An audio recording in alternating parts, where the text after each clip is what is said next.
अजीज़ दोस्तों नमस्कार। अजीज़ दोस्तों, पीओजेके में लाशों के अंबार लगे हुए हैं और ऐसे में वहाँ पे इलेक्शन कराए जा रहे हैं। मतलब आप अंदाज़ा लगाएं, वैसे भी इलेक्शंस का फ़ायदा क्या है। पूरे पाकिस्तान में कहीं भी इलेक्शंस का फ़ायदा क्या होता है? जब आर्मी ने डिसाइड करना होता है कि कौन सरकार बनेगा तो फिर इलेक्शंस का कोई फ़ायदा नहीं है, लेकिन वहाँ पे इलेक्शंस कराए जा रहे हैं। और ये मैं आपके सामने एक वीडियो रख रहा हूँ। ये पीओजेके के एक्स प्राइम मिनिस्टर हैं और इन्होंने कहा है, सरदार अब्दुल कयूम नियाज़ी साहब ने, कि एक भी पुलिस वाला, एक भी फौजी नहीं मरा है कश्मीरियों के हाथों। कश्मीरी गोलियां खा रहे हैं लेकिन अमन सुकून के साथ खड़े हैं, पीसफुली प्रोटेस्ट कर रहे हैं। इस आज़ाद कश्मीर में इलेक्शन 3 फेज़ में कराए जा रहे हैं, जबकि आज़ाद कश्मीर की पॉपुलेशन इस्लामाबाद से भी कम है। जब पूरे पाकिस्तान के इलेक्शन 1 फेज़ में कराए जाते हैं तो कश्मीर के इलेक्शन 3 फेज़ में क्यों कराए जाते हैं? शख्स किसी गोली से मरा हो, किसी लाठी से मरा हो, कतन ऐसा नहीं है। वो लोग गोलियां खा रहे हैं लेकिन पुरअमन खड़े हैं। आज वहां इलेक्शन कराए जा रहे हैं। मैं इस मौके पर यह कहूंगा कि ये कौन सा इलेक्शन है आजाद कश्मीर में, जो 35-40 लाख की आबादी का है, जिसमें 3 मरहलों में इलेक्शन कराए जा रहे हैं। ये 1 हज़ारे की आबादी का है, रकबा उसका शायद लंबा हो लेकिन आबादी इस्लामाबाद से भी कम है। तो मुझे ये बताएं कि 3 मरहलों में पाकिस्तान की आबादी 25 करोड़ है, तो वहां 1 मरहले में इलेक्शन होते हैं। और ये क्या जरूरत है, ये क्या डिजाइन बन रहा है कश्मीर में। ये 78 साल तारीख में ऐसा नहीं हुआ। हमारा इस वक्त डायस्पोरा जो पूरी दुनिया में कश्मीरी फैले हुए हैं, बिलखसूस यूके, यूरोप और इसके अलावा अमेरिका और दीगर यूएई और दीगर ममालिक में, वो सारे का सारा परेशान है। आज लाशें गिर रही हैं, आज लाशों को उठा के लापता किया जा रहा है। हमारा ये मुतालबा है। मैंने इससे पहले असेंबली के अंदर करारदाद पास करवाने की कोशिश की और उस पर हमने अपना मौक़िफ़ पीटीआई ने दिया। जब वहां ऑल पार्टीज कॉन्फ्रेंस कराने की कोशिश हुई और ऑल पार्टी कॉन्फ्रेंस 4 जून को थी, तो पीटीआई आज़ाद कश्मीर में ने उसका बाइकआउट किया। वो इसलिए कि वो एक प्लान के तहत जो है वो कॉन्फ्रेंस की जा रही थी, ऑल पार्टीज कॉन्फ्रेंस। हम उसका हिस्सा नहीं बने। और आज पता चल रहा है कि वो ऑल पार्टीज कॉन्फ्रेंस किस लिए की जा रही थी। हमने असेंबली के फोरम पर, असेंबली के अंदर और असेंबली के बाद आज़ाद कश्मीर के अवाम के लिए पुरअमन जदोजहद की, उनका साथ दिया और फिर ये कहा कि ताकत का इस्तेमाल आज़ाद कश्मीर में न किया जाए। ये एहसास कितना है, ये तहरीक आज़ादी कश्मीर का बेस कैंप है, इसके साथ इस तरह का सलूक ना किया जाए। यहां से एक गलत मैसेज दुनिया को जा रहा है। हम कश्मीर पर पूरी दुनिया में जो कश्मीरी वफूद भेजते थे, जनेवा में जाके हम बैठते थे, यूनाइटेड नेशन में जाके बैठते थे, यूके में जाके उनकी जो पार्लियामेंट थी उनके बाहर जाके प्ले कार्ड लेके बैठते थे कि कश्मीरियों के साथ मकबूजा कश्मीर में जुल्म हो रहा है। आज हम मुंह दिखाने के काबिल नहीं है कि आज़ाद कश्मीर में क्या हो रहा है। आज हमारा डायस्पोरा परेशान है कि वही जो। ये बड़ी इंटरेस्टिंग वीडियो है, आपको देखनी होगी। और कश्मीर में अजीज़ दोस्तों, इलेक्शंस का फ़ायदा क्या है?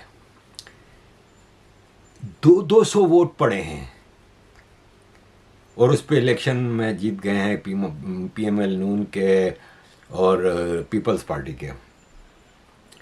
एक बॉक्स, बैलेट बॉक्स में से 12,000 वोट निकले हैं जहाँ पे वोट ही नहीं पड़े, और एक में 7,000 वोट निकलते हैं जो हारा है और जो जीता है उसके 12,000 वोट, 19,000 तो वहाँ पे वोट नहीं है। और ये आपने सुना ये मौलवी PMLN का चोर साला अताड़ड़, आपको याद होगा यूनाइटेड नेशंस में लास्ट टाइम जब मैं गया था तो इमरान खान के बेटों से मेरी मुलाकात हुई थी, उस पर इसने पूरी प्रेस कॉन्फ्रेंस की थी और मुझे पता नहीं क्या कुछ बना दिया था। ये कह रहा है कि रावला कोर्ट में 6 लाख वोट पड़े हैं और कश्मीरी अवाम ने इलेक्शन की कॉल को रिस्पॉन्ड किया और आज आपने देखा कि सिर्फ रावला कोर्ट में 6 लाख वोट जो है वो पूरे इलाके में कास्ट हुआ और ये बहुत बड़ी कामयाबी है। अजीज दोस्तों, रावला कोर्ट में इलेक्शन ही नहीं हुआ। ये इंफॉर्मेशन मिनिस्टर है पाकिस्तान का, वोट ही नहीं हुआ वहां पे, इलेक्शन ही नहीं हुए। 3 फेज में इलेक्शन होने थे, अभी रावला कोर्ट के इलेक्शन नहीं हुए, अभी मीरपुर और इधर उधर हुए हैं। और ये कह रहे हैं कि 6 लाख वोट पड़े हैं। और पहले फेज के रिजल्ट में 13 सीटें नून लीग को दी हैं, 9 सीट PPP को दी हैं। सॉरी 13 सीटों के अनाउंस हुए हैं रिजल्ट, जिसमें 9 सीट PML नून को और 4 सीट PPP को। अजीज दोस्तों, मैं यहाँ पे ये सवाल करता हूँ कि जहाँ पे 2 स्टेशन जहाँ पे 165 वोट पोल हुए, वहाँ पे 1000 टोटल वोट निकले हैं। 10% भी वोट टर्न आउट नहीं रहा है और ये इलेक्शन करवा रहे हैं। और नून लीग और पीपल्स पार्टी इस पे जश्न मना रहे हैं, मतलब नून लीग जश्न मना रही है कि हम जीते हैं और पीपल्स पार्टी का बिलावल भुट्टो रो रहा है। मेरा ख्याल है ऑलरेडी कार्रवाई उनके खिलाफ हो भी रही हैं और होनी चाहिए भी। वो पाकिस्तान की सालगिरह और पाकिस्तान के खिलाफ जो है दुश्मनी का जिस तरह का वो इजहार कर रहे हैं, तो मैं नहीं समझता कि वो उनका कोई पाकिस्तान के साथ ताल्लुक है। इंडियन स्पॉन्सर्ड लोग हैं, वो जहाँ महफूज हैं, जो ज़बान जिस तरह की बोलते हैं, जिस किस्म के अल्फाज वो इस्तेमाल करते हैं, कोई भी ये शख्स जिसको पाकिस्तान के साथ ताल्लुक हो, मोहब्बत हो, वो कश्मीरी हो या कोई भी किसी भी सूबे या किसी पाकिस्तान से के खिते का कोई शख्स हो, इसके हम बात करें, वो कभी तौर पर मैं नहीं समझता कि उसको पाकिस्तान क्यों ना उसको पाकिस्तान दुश्मनों की सफ में जो है इंक्लूड किया। सर, जो पहले पूरे इलेक्शन में हमने देखा कि आपके खिलाफ सबसे ज़्यादा पीपल्स पार्टी ने कैंपेन चलाई थी। अजीज दोस्तों, ये आपने सुना, ये पाकिस्तान का कुत्ते का बच्चा डिफेंस मिनिस्टर ख्वाजा आसिफ कह रहा है कि ये कश्मीरी नहीं है, ये तो इंडियन एजेंट हैं। और बिलावल कह रहा है मैं कश्मीर का बेटा हूँ, मरियम कह रही है मैं कश्मीर की बेटी हूँ। इनको अपनी वल्दियत का भी नहीं पता। ये बिलावल है जो अब रो रहा है, और पहले उसने गुस्से में आके स्टेटमेंट दे दिया कि पाकिस्तान की स्टेट कश्मीर में इलेक्शन चोरी कर रही है और कश्मीर के इलेक्शन नून लीग को जितवा रही है। फिर इसको टीवी प्रोग्राम में बुलाया गया तो वहाँ कहता नहीं मैंने स्टेट कहा था, फौज या इस्टेब्लिशमेंट नहीं कहा था। फौज तो हमारी बहादुर फौज है, क्योंकि फौज ने इसको सिंध और बलूचिस्तान की सरकार दी है, फौज ने इसके बाप को चीफ प्रेसिडेंट बनाया है। ये कहता है कि पाकिस्तान में फॉर्म 47 की सरकार है, यानी चोरी की सरकार है, धांधली से जीती है नून लीग। शहबाज शरीफ धांधली का प्राइम मिनिस्टर है, तो इसी सरकार ने तुम्हारे बाप को प्रेसिडेंट बनाया भाई। यही चोरी किए हुए इलेक्शंस में तुम लोगों को बलूचिस्तान और सिंध की गवर्नमेंट दी गई, चेयरमैन सेनेट तुम लोगों को दिया गया। तो तुम एक तरह से एक्सेप्ट कर रहे हो कि तुम भी चोरी की पैदावार हो। अजीज दोस्तों, आपने धुरंधर फिल्म देखी है, तकरीबन सब ने। धुरंधर फिल्म में मेजर इकबाल होता है, जो अर्जुन रामपाल ने जो कैरेक्टर किया था। उसका बाप इसको क्या कहता है, गालियां देता है। मैं वो गालियां तो यहाँ नहीं निकाल सकता, तुम खसी हो, तुम नामर्द हो। ये आसिफ जरदारी का बेटा भी मेजर इकबाल को उसके बाप ने जितनी बातें की हैं ना, वो आसिफ जरदारी समझ लो अपने बेटे को कहता होगा कि मैंने कैसी औलाद पैदा कर दी है। मियाँ साहब बुरा ना माने, मगर कश्मीर हो या कश्मीर, मीरपुर हो या मीरपुर ख़ास, इनके सिर्फ नाम नहीं मिलते, इनका मिजाज भी मिलता है, इनका गैरत भी मिलती है और अपने हक के लिए खड़े होने का हौसला भी मिलता है। कश्मीर हो या कश्मीर, कोई अपने हक हाकमियत या हक मलकियत पर किसी को सियासी डाका नहीं डालने देगा। कश्मीर हो या कश्मीर, मीरपुर हो या मीरपुर ख़ास, इनके अवाम अपने हुकूक का सौदा करने के लिए तैयार नहीं। वो अपने फ़ैसला खुद करना चाहते हैं। अपने मुस्तकबिल के इख्तियार ना किसी दूसरे शहर को देंगे, ना किसी दूसरे सूबे को। मियाँ साहब बुरा ना माने, जिस तरह पिछले इलेक्शंस में कश्मीर और कश्मीर के अवाम ने मुस्लिम लीग को मुस्तरद किया था, जिस तरह मीरपुर और मीरपुर ख़ास में नून लीग का सफाया हुआ, आने वाले इलेक्शंस में भी अवाम वही फैसला दोहराएंगे। 27 जुलाई को कश्मीर की तरह कश्मीर का फैसला पाकिस्तान पीपल्स पार्टी के हक में होगा। मीरपुर खास की तरह मीरपुर का अवाम तीर से शेर का शिकार करेंगे। मियाँ साहब बुरा ना मारे, मीरपुर का फैसला तय है। मीरपुर के अवाम तीर पर मोड़ लगाएंगे हक हकमियत के लिए, हक मिल्कियत के लिए, हक रोज़गार के लिए। जिसका कोई पता ही नहीं चलता कि है क्या वो। अजीज दोस्तों, बिलावल के हवाले से मैं जितनी बातें कहूँ ना कम है, क्योंकि बिलावल को तो मैंने इसकी प्रोग्रेस पूरी अपनी आंखों से देखी है। जब ये अपनी माँ के पेट में था तो सिंध के एक बड़े लीडर हैं पीर पगारा, उन्होंने कहा था कि बिलावल मुस्लिम लीगी है। ये इनडायरेक्टली बेनज़ीर के कैरेक्टर पे, क्योंकि बेनज़ीर जब मूवमेंट चला रही थी अपने बाप की फांसी के बाद, तो कई किस्से आ रहे थे कि मखदूम खलीकुज़्ज़मान के साथ इसका अफेयर है, ऑक्सफोर्ड में उसके अफेयर थे, और जरदारी जितना बड़ा डाकू है उसकी कहीं आपको शबीह भी नज़र आती है इसमें। मैं इस तरह की बातें नॉर्मली नहीं करता, लेकिन इसको देख के मुझे मेरा खून खोल उठता है कि मैंने बड़े से बड़े बेगैरत पॉलिटिशियन और उनके बच्चे देखे हैं, लेकिन ऐसा नहीं देखा। ये किस मुंह से इलेक्शन कैंपेन में जाता है कि आपके पास कोई परफॉर्मेंस तो होगी ना। आपकी गवर्नमेंट है बलूचिस्तान में और सिंध में आप 19 साल से सरकार चला रहे हो, आपकी क्या परफॉर्मेंस है? 2007 में आप सिंध की गवर्नमेंट लेके बैठे हो, आज 19 साल हो गए, आपने तो बर्बाद कर दिया है सिंध को। आप सिंध में अपनी इस परफॉर्मेंस को लेके आप वोट मांगने जा रहे हो कश्मीर में। यार कुछ शर्म भी है कि कुछ हया भी है, कुछ कोई चुल्लू भर पानी में डूब मरो। आप यकीन माने, कोई गैरतमंद बाप होता ना तो सबसे पहले इसको दफन कर देता जिंदा कि ये मैंने क्या पैदा कर दिए। बिलावल सिंध के ऊपर सबसे बड़ी लानत है जो नेचर की तरफ से सिंध को दी गई है। बिलावल एक ऑक्सफोर्ड में पढ़ा लिखा, सारी जिंदगी पीपल्स पार्टी का चेयरमैन बनने से पहले तक की सारी जिंदगी ये लंदन और दुबई में 5 स्टार रेसिडेंसीज में और रहा है, और एक फ्यूडल लॉर्ड है ज़ाहिर है। लेकिन बिलावल को दुबई और लंदन की एजुकेशन भी कुछ नहीं कर सकी। वो वही फ्यूडल माइंडसेट लेके आज बैठा हुआ है, और इनकी दौलत का कोई हिसाब नहीं है, जो कि चोरी की दौलत है। अजीज दोस्तों, कश्मीर में लाशों के अंबार लगे हुए हैं और नून लीग वाले इलेक्शन की विक्ट्री के जश्न मना रहे हैं।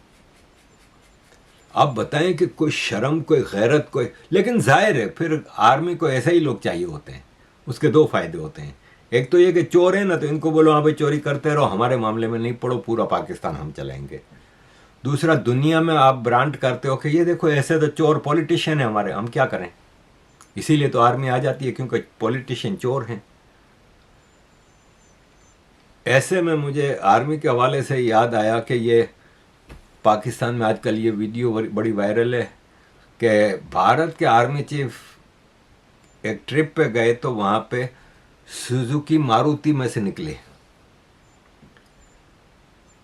पाकिस्तान वाले हैरान हैं कि भारत का मिलिट्री बजट पाकिस्तान के मिलिट्री बजट से 10 गुना ज़्यादा है या 5 गुना ज़्यादा है, जितना भी है। इतना बड़ा देश है जबकि हमारे आर्मी चीफ गाड़ी में तो कम ही सफ़र करते हैं। एयरक्राफ्ट चारों तरफ होते हैं और बीच में हेलीकॉप्टर या प्लेन से जाते हैं, और गाड़ी में जाते हैं तो 50 गाड़ियां आगे पीछे होती हैं। पूरा इलाका में कर्फ्यू होता है, दूर दूर तक फौज बैठ खड़ी होती है पहाड़ी चौकियों पे। तो भाई साहब, इसकी वजह ये नहीं है कि भारत के पास पैसा नहीं है। इसकी वजह यह है कि भारत में आर्मी की ड्यूटी जो है ना, सिर्फ वही ड्यूटी करने दी जाती है उसको, बाकी किसी काम में आर्मी नहीं आती भाई। आर्मी इन चक्करों में ही नहीं पड़ती कि कौन सी स्टेट में किसकी गवर्नमेंट है, सेंट्रल गवर्नमेंट क्या पॉलिटिकल फैसले करती है। हाँ, सेंट्रल गवर्नमेंट जो ऑर्डर देगी वो फॉलो करेगी। ये सबसे भारत की बड़ी कामयाबी है।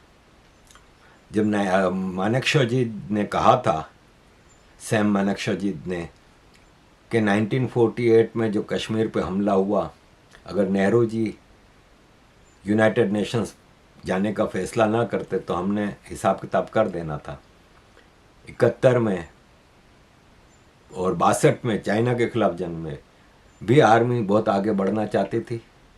उस वक्त की कांग्रेस लीडरशिप ने भारत की आर्मी को आगे बढ़ने नहीं दिया। एयरफोर्स यूज़ नहीं करने दी 62 की जंग में, लेकिन आर्मी ना चाहते हुए भी पॉलिटिकल लीडरशिप के ऑर्डर को कबूल करती रही। ये भारत की खूबसूरती है। तो अजीज़ दोस्तों, आपने देखा कि कश्मीर के क्या हालात हैं, और ऐसे में एक पपिट गवर्नमेंट वहाँ पे बनाई जा रही है। और सबसे बड़ी बात, बेदर्दी की इंतहा देखें कि पूरे कश्मीर में हज़ारों प्रोटेस्टर निकले हुए हैं। हज़ारों प्रोटेस्टर प्रोटेस्ट कर रहे हैं मुसलसल अपनी बेसिक लाइफ की जो ज़रूरियात हैं उसको हासिल करने के लिए। दर्जनों को आपने मार दिया है। पूरे यूके में, पूरे यूरोप में, अमेरिका में, कनाडा में, हर जगह प्रोटेस्ट कर रहे हैं कश्मीरी। इतना तो कभी हमने पाकिस्तान स्पॉन्सर्ड टेररिज्म जब हो रही थी कश्मीर में, तो उसके खिलाफ पाकिस्तान जो पूरी दुनिया में प्रोटेस्ट करवाता था, इतने तो हमने नहीं देखे। जब यह इंडियन हाई कमीशन के ऊपर प्रोटेस्ट करते थे कश्मीरी पाकिस्तान की स्पॉन्सरशिप पे, तो 2000, 4000, 5000, अभी तो लाख लाख आ रहे हैं भाई। पूरा लंदन, अभी मैंने एक प्रोटेस्ट देखा, मैं हैरान रह गया। पूरा सेंट्रल लंदन कश्मीरी नजर आ रहा था। पहले आपकी स्पॉन्सरशिप पे 1-2 ब्रिटिश कश्मीरी एमपी स्टेटमेंट दे देते थे भारत के खिलाफ। अब सारा पार्लियामेंट मुसलसल स्टेटमेंट दे रहा है पाकिस्तान के खिलाफ कि आप कश्मीर में कत्लेआम कर रहे हैं, आप जुल्म कर रहे हैं। तो अजीज दोस्तों, कारमा किसको कहते हैं? अफगानिस्तान में आपने तालिबान बनाई, वो आज आपके खिलाफ। कश्मीरियों को आपने मुजाहिदीन बना के कश्मीर में टेररिज्म करवाई, वो आज आपके खिलाफ। और बहुत जल्द अगर आपने लश्कर तैयबा, जैश मोहम्मद को दिहाड़ियाँ नहीं दी, उनको काम नहीं दिया, तो वो लोग भी जोबलेस हैं, वो भी आपके खिलाफ खड़े होंगे। अजीज दोस्तों, यूगोस्लाविया रशिया की तरह नहीं, पाकिस्तान बहुत बुरी तरह टूटेगा। थैंक यू वेरी मच अजीज दोस्तों for all your support. Kindly keep supporting. आपको बसेस, हॉस्पिटल, रोड्स और एयरपोर्ट्स के वादे सुनाए जा रहे हैं। मैं हर बस, हर हॉस्पिटल, हर रोड और हर एयरपोर्ट का खैर मखदूम करता हूँ, लेकिन अवाम के पैसे से बनने वाली चीज़ किसी सियासतदान का तोहफा नहीं होता, अवाम का हक होती है। पाकिस्तान पीपल्स पार्टी ने सिर्फ वादे नहीं किए, हमने AJK के बजट में 3000 नई टीचर्स, चक्सवाड़ी में कार्डियक हॉस्पिटल, नई रोड्स, IT सेंटर्स और नौजवानों के लिए रोजगार के मौके रखे हैं। मैंने खुद पिछले वफाकी बजट में मीरपुर एयरपोर्ट के लिए पैसा दिलवाया था। जिस स्टेडियम में हमारे मुखालिफिन तकरीर कर रहे थे, वो भी पाकिस्तान पीपल्स पार्टी के दौर में ही बना। मैं कश्मीर के अवाम को हक हाकमियत, हक मलकियत और हक रोजगार दिलवाना चाहता हूँ, वही हुकूक जो हर पाकिस्तानी शहरी को हासिल है।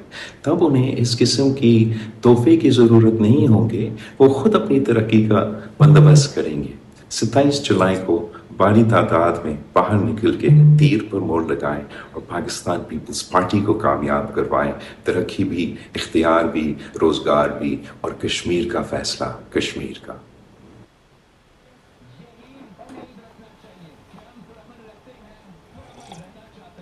वरना मैं भी सदर जरदारी का बेटा हूँ।